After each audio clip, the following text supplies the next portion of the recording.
Hey friends, it's Tech Rep Katie. Today I just wanted to talk to you guys a little bit about how you can differentiate between some seedlings. Because we know that when our plants are bigger, it's easier to tell the differences amongst them, but when they're really small at the start of the season, it can be hard to identify what you're up against. So let's take a look.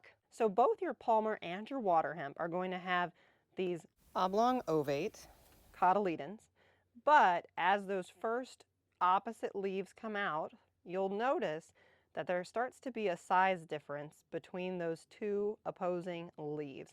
And that's going to be a greater size difference typically on your Palmer plants.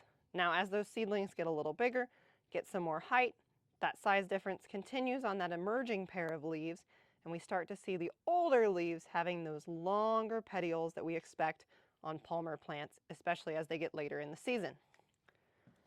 Now on Waterhemp, like I said, we have those same cotyledons, but we don't have that same disparity in first leaf size.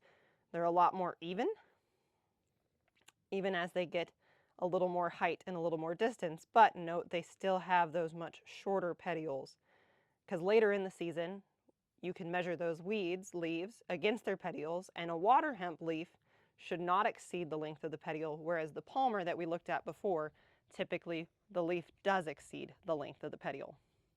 Scout smart, my friends.